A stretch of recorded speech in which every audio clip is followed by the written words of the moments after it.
Hello, beautiful people. Hope everybody's had a great week. I just want to say thanks. You guys are awesome. Thanks for your support. And thanks for listening, watching, paying attention, comments, feedback. You guys are awesome. So thank you very much. And let's get down to business.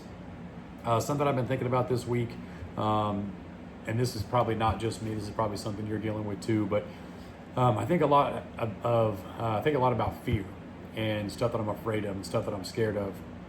And a lot of my life revolves around business, so a lot of my fears come from fears of being in business or something going wrong or something happening that I can't fix or can't repair or can't make better. Fear of not making a change that I should have, or fear of making a change that's going to cost us or hurt us, or worst case scenario, we could go bankrupt, go out of business, that kind of thing. So I'm constantly living in a state of fear, and it prevents me from making big leaps forward like I think I should. I should be making these big leaps forward, and I'm sort of stationary because I'm afraid to move. Things are going okay. Things are not. When something bad does happen, we're able to manage it and handle it, and that's because we're not taking very big risks. So I live in fear of taking too big a risk, and that sort of causing some sort of damage, or causing something to happen that's not repairable. And when I think about that, it's unusual because fear, I read or heard something somewhere that there's only two natural fears that human beings are born with. One of those fears is the fear of a loud, sudden sound. So, even as a baby or as a child, a loud, sudden sound, especially if you're concentrating on something, a loud, sudden sound will scare you. So that's sort of, ingrained in you as a human being, that a loud, sudden sound is going to frighten you.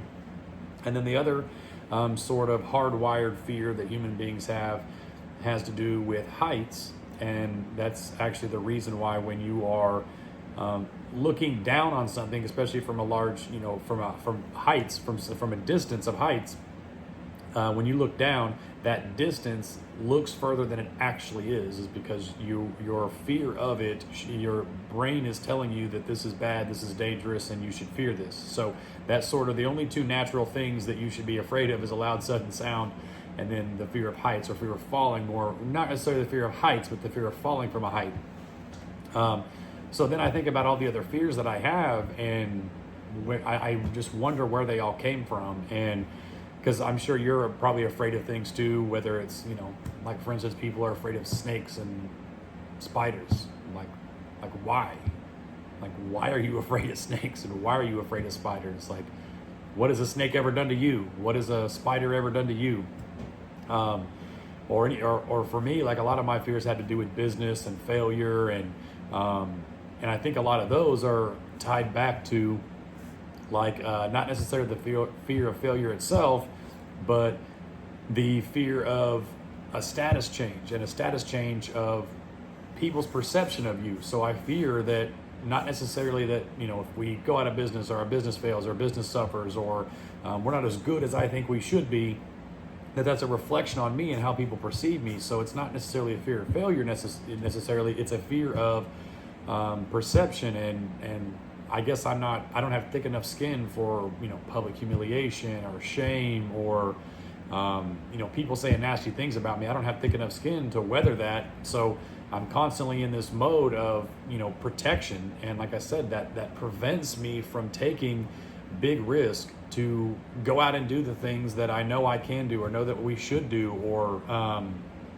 that aren't near as big of a gamble as I've made them out to be, because I fear the worst case scenario, however unlikely. I fear that, and I don't pursue all the good that can come out of it. And that could be for anything. That could be for any goal or dream that you have. Are you living in some kind of fear that's preventing you from pursuing this? And it can be something simple, like even a relationship, or maybe even ending a relationship. I have a friend that years ago, she's married, and she called me one night, and her and her husband were having an argument or something, and she was upset, asked me to come help her. So went and picked her up.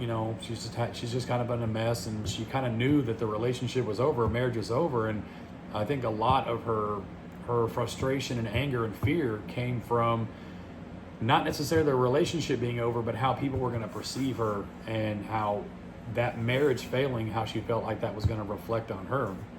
And it didn't matter to me. It didn't matter to the people closest to her that care about her the most. It mattered to her. You know, we didn't look at her or view her any differently because a relationship didn't work out, or because she was, you know, she didn't stay in this marriage forever. We cared more about her happiness and what made her happy, and what made her feel complete. And if being in that marriage and being in that situation didn't make her feel complete, or didn't make her happy, then she's better off without that person in her life than we're happy for, you know. But she lived in this state of fear, you know, of leaving a bad relationship because she feared how people would perceive her as a failure.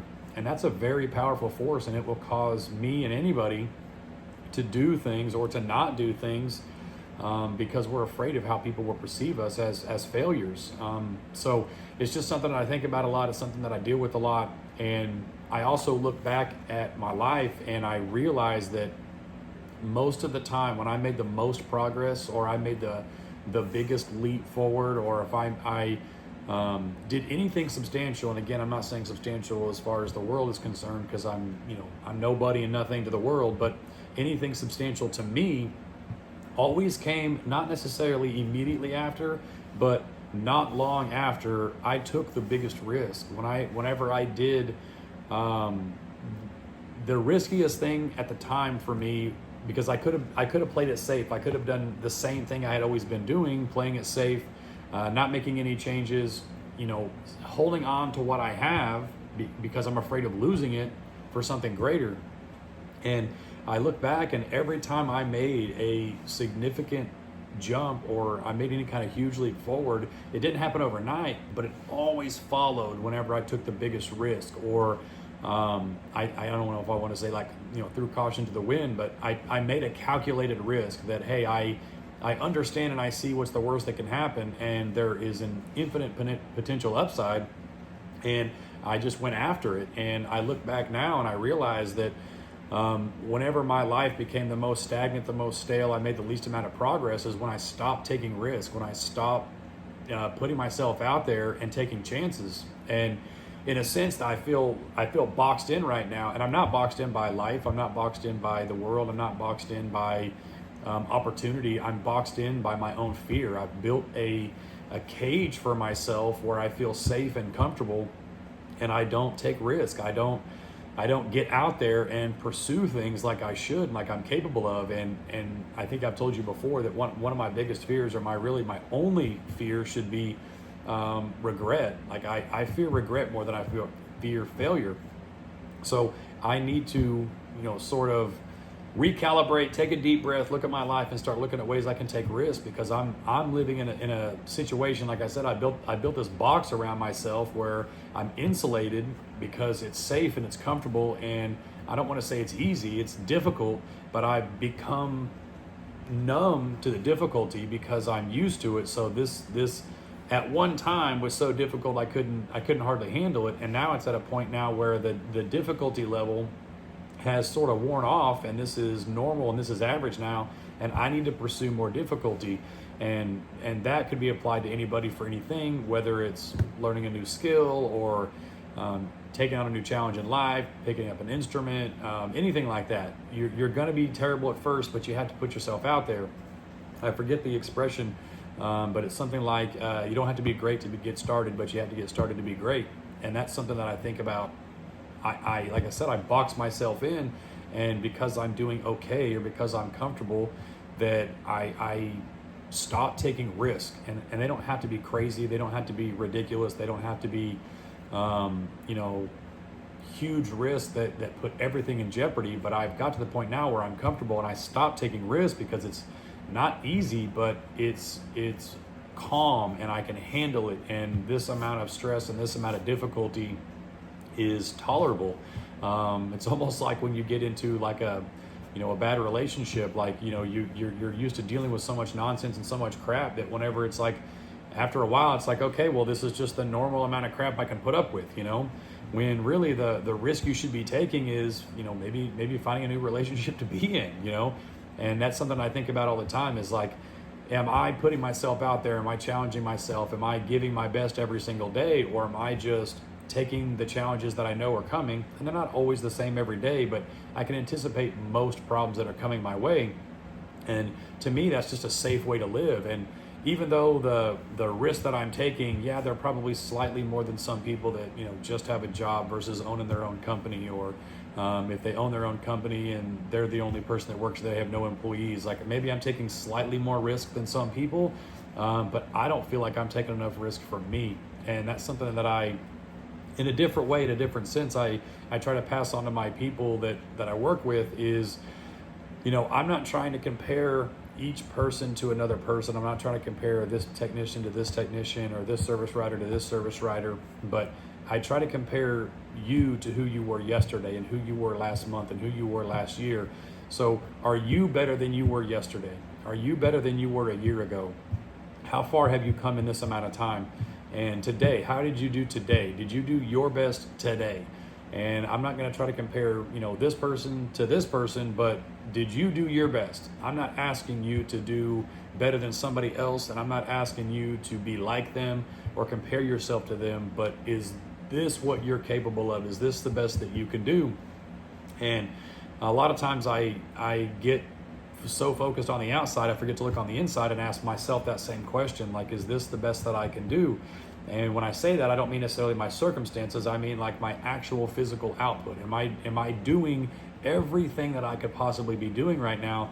Because again, I don't want to wake up one day, 65, 70, 75 and be like, man, I sure wish I would have done this. I sure wish I would have taken this risk. I really wish I would have, bought this piece of property or started this business or got this other location or whatever the case is. I don't want to live with that regret.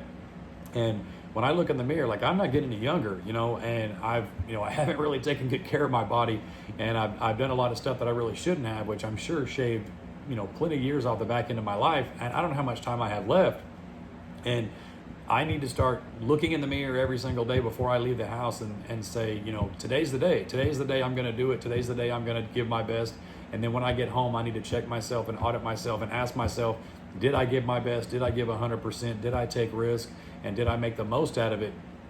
Because, I need to squeeze the absolute most out of every single possible day. And I live in a very kind of strict routine because I have so many things that I have to do that if I don't have a routine, a lot of things don't get done. A lot of things already don't get done, but if I have no routine, it's a complete mess. If I have some sort of routine, I can get the most amount of things done. But I get so stuck in that routine and it's working and nothing's on fire, nothing's burning down around me. So I'm like, okay, this routine is working. I can stick to this for a while. And then I wake up, 3 years later and I'm like, oh man, I haven't done anything. Like I'm still doing this, but I haven't done anything. I haven't progressed. I haven't moved forward. I haven't done better. I haven't changed. I haven't grown. And that's not a good feeling for me. Like I want to look back and be like, hey, I really accomplished something here. I really did something. I really did my best and I made something out of it. And like I said, I live in fear of, like I said, I struggle with when it comes to like public humiliation. Like if my company failed or if we started doing terribly or people started saying bad things about us, or if we start doing, terrible work, like I got thin skin, that's going to go to my heart. And, I don't like that. So public humiliation is part of it. But I got to realize that at the end of my life, at the end of all my days, those people are not going to be there anyway. So what matters to me today and what matters to me, when I do pass, isn't necessarily going to be somebody else's opinion of how I did. It needs to be my opinion of how I did. And when I look in the mirror, I'm realizing like, hey, am I giving 100%? Is this really what 100% looks like? What am I really scared of? And I got to start asking myself those tough questions, because it does not feel to me like I'm moving in the direction I should be moving. And that's, like I said, because I've built this, this barrier around me, this protective wall around me of insulation, because like I said, these problems and these issues I deal with every day have become tolerable, and I can handle them and I can manage them. But I think it's Mario Andretti or somebody like that, some indie driver that said, if it feels like everything's in control or everything's under control, you're not driving fast enough, you're not going fast enough. And I feel like that right now. I feel like everything's in control, and yes, bad things happen. There's always issues, there's always problems, there's always stuff, that needs to be handled. but I feel like I'm somewhat in control right now, and that's a bad feeling to have, especially when you're trying to get somewhere and try to get something done or try to accomplish something. So I struggle with the fear aspect of that, and I'm sure plenty of people do. Whatever it is whatever great thing it is that lives inside of you that you think about all the time, that you want to do, and like I said, it could be something simple. It could be, sing or dance or play an instrument or go live in another country or try a new job or start a business or buy a food trailer. Like, it could be anything, that dream that lives inside of you, that's in your head and that's in your heart, like that. Don't let that die. Don't take that to your grave with you. They say that the most talented place in the world is in the graveyard, because so many people take their talents with them instead of squeeze those out of themselves while they're here. So I don't know what fears you have, and like I said, spiders and snakes is just kind of a joke, but it is real. Like, why are you scared of spiders and snakes? Why are we scared of these things? And I have fears too. There's stuff I'm scared of, but why is it because of television? Like, are we scared of snakes and spiders because of television? Like, what are you really scared of? But yeah, whatever your fears are, whatever you're afraid of, whatever you're scared of, you really have to, a tough pill to swallow is to decide whether or not you're more afraid of failing and humiliation or people saying bad things about you. Are you more afraid of that, or are you more afraid of regret? Because time's ticking, and there's not a whole lot more tomorrows. There's really not. You don't know how many you've got, and the older you get, I see people all the time, social media, in public, I see people all the time. They just get to a certain age where, for instance, they're not hireable. What are you going to hire somebody at 75, 80 years old? What are they going to do for work? And at that point, what dreams are inside of you, what dreams are in your mind, what dreams are in your heart, whatever you dream of, it's going to be really, really hard to do those things at 75 or 80 years old. And I'm not saying that nobody leads a quality life at 75 or 80. I'm not saying people don't live up to whatever or fulfill a dream that they had when they were younger, whenever they get to be that age. I'm just saying it's going to be significantly harder to do whatever it is you want to do 10, 15, 20, 30 years from now. They always say that the best time to buy real estate was 20 years ago. The second best time to buy real estate is right now. So the same thing goes for whatever your dream is. You should have started 5 years ago, 10 years ago, 3 years ago, 30 years ago. You should have started on your dream 30 years ago, and it's not too late. You can start now, but you need to start now, because you don't want to let another 3 years go. You don't want to let another 5 years go. And you cannot let the fear of what other people will say about you, whatever they're going to think about you, or whatever the case is. Because people, and the sad truth is, the reality is, people are going to talk anyway. People are going to talk anyway. You're never going to do everything right for everybody. You can't make everybody happy. No matter what you do, no matter how well you do it, there's always going to be haters. There's always going to be people screaming from the cheapest seats. There's always going to be people that don't like the way you do it. They're not going to like you because of the way you look, the way you sound, the color of your skin, where you're from. People are just not going to like you, and they're going to talk trash about you anyway. And it doesn't matter how good or successful you are. Just look at some of the most successful people, in the United States, the Bezos, the Elon Musk, all these people, like, they get trashed more than anybody, and they're the most successful. So whatever it is, and another good example is musicians. Like, there are really great musicians out there, and people were going to bash them anyway. Like Taylor Swift and her fans, like, they get bashed more than anybody. She sells a lot of records. She's living the dream. She's got, more money than God, or whatever. Like, she's living her dream, and people still hate her. Like, there's nothing you can do to escape people's hate, because a lot of that is jealousy. People are jealous of Taylor Swift. People are jealous of Elon Musk. People are jealous of Jeff Bezos. And people will be jealous of you if you're doing anything. People will be jealous of you because the clothes you wear, the car you drive, the house you live in, where you're from. And you know what? There's not a lot you can do about most of those things. So whatever dream that lives inside of you, whatever's in your head, whatever's in your heart, whatever is inside of you, I recommend scrap the fear, get rid of it, start moving forward, start taking small steps, write it down, look at it every day, make a checklist, find a way to start getting getting towards that and start taking down the wall around you. Because like I said, I built this wall around me, this insulation to protect me from the outside world. But in the process of building this wall around me, I'm so insulated from the outside world that now I can't see through it and I can't get out. So I've got to tear this wall down just to be able to start making forward progress again. So I'm sure you've done the same thing, whatever fear you have. Like I said, if you want to be a musician, if you want to sing and you have a fear of, people hearing you sing or singing in public, but that's your dream and that's your goal, you're going to have to start working on taking those walls down and taking that insulation down, because the only way to get where you want to go is on the other side of that wall. And you're either going to have to go over it, go through it, go under it, but it's just going to have to happen. And like I said, make a list, write it down, make a checklist, commit to yourself every single day that you're going to make some progress, you're going to take some small steps, whatever it is.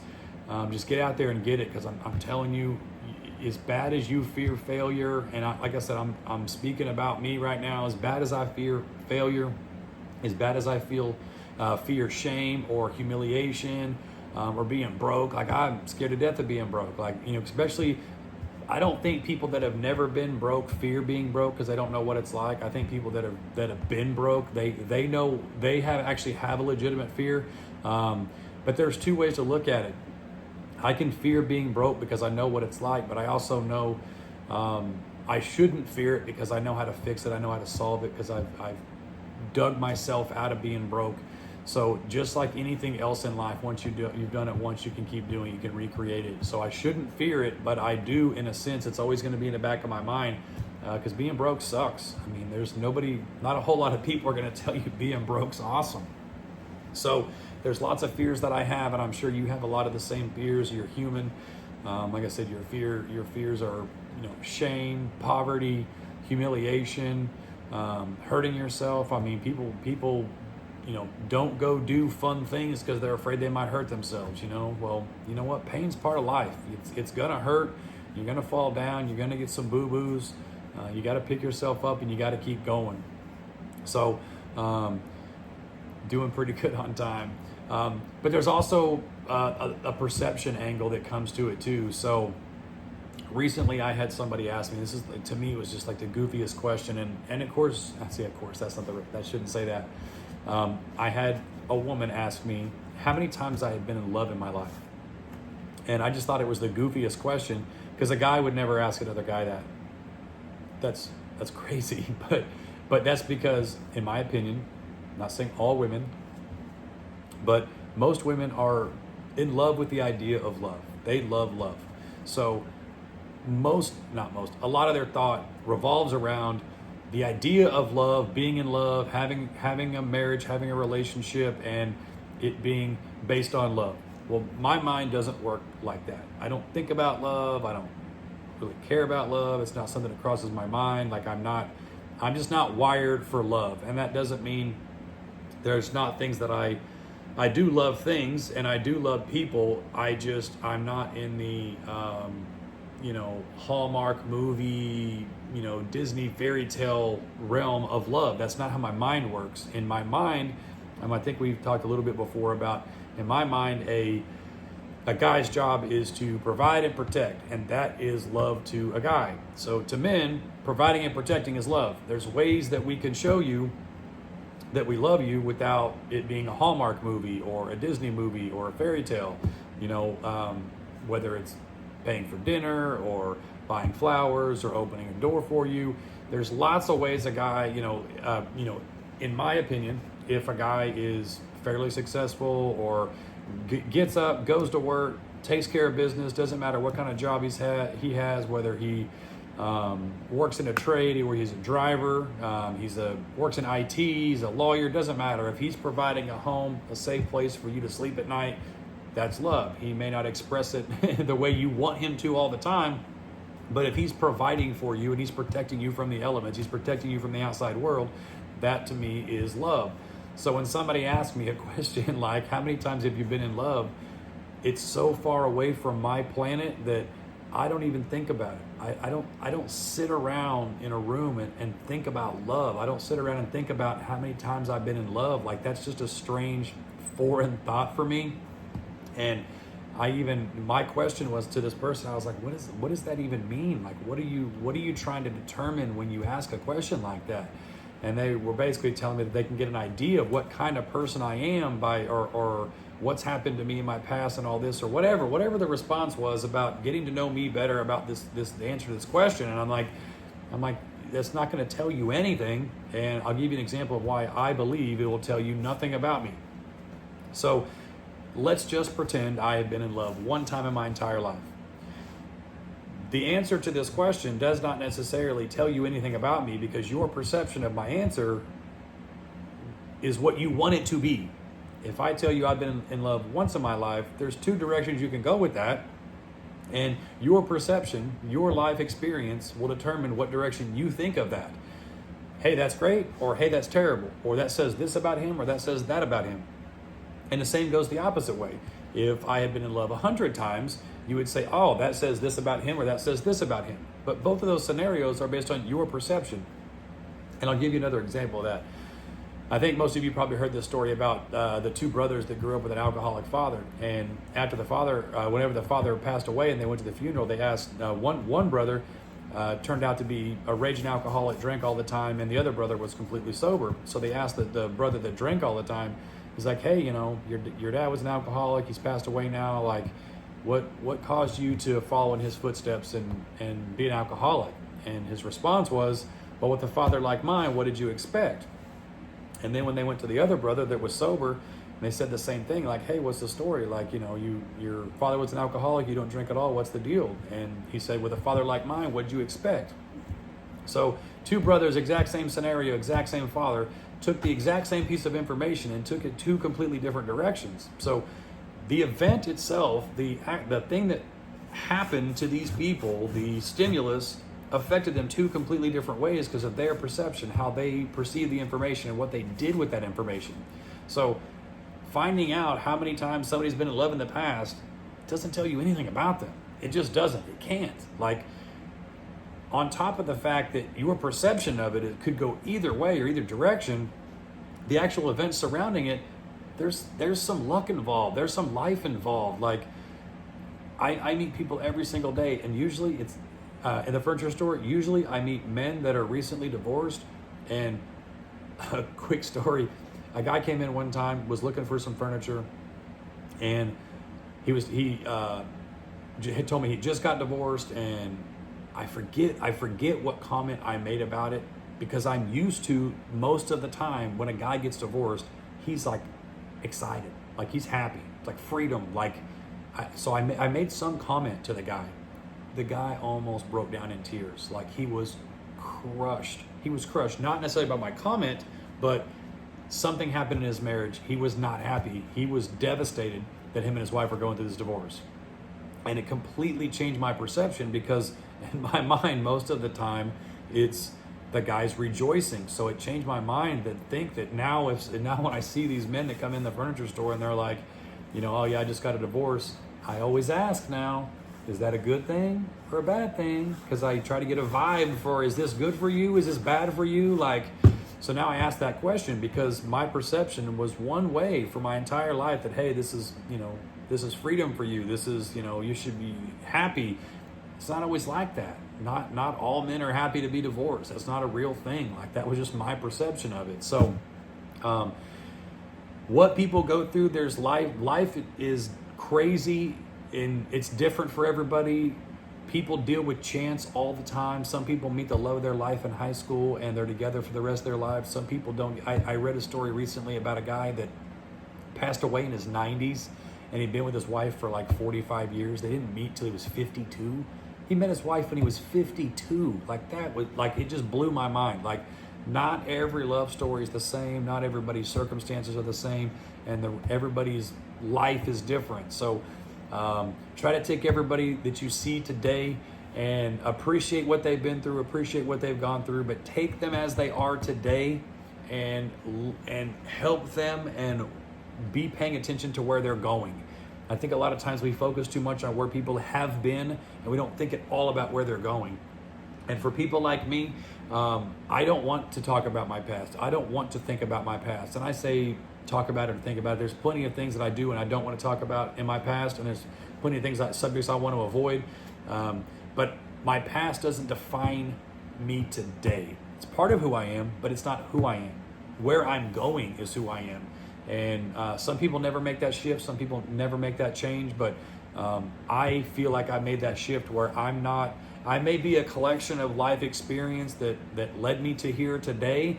So yes, I am, a portion of me is from my past, but I feel like I am more part of my future than I am part of my past. So try not to judge people. Try not to judge people on where they've been. Try not to make assessments. Try not to jump to conclusions. And whenever you're trying to get to know somebody and talk to people, don't make judgments based on where they've been or what they've been up to or how they got where they are. You never know what somebody's been through. You never know their life circumstances. You don't know what difficulties they've gone through. And no two people live the life and have the same experience. So anyway, I'm done for tonight. I appreciate y'all. I love y'all very much. We'll talk to you soon. Bye.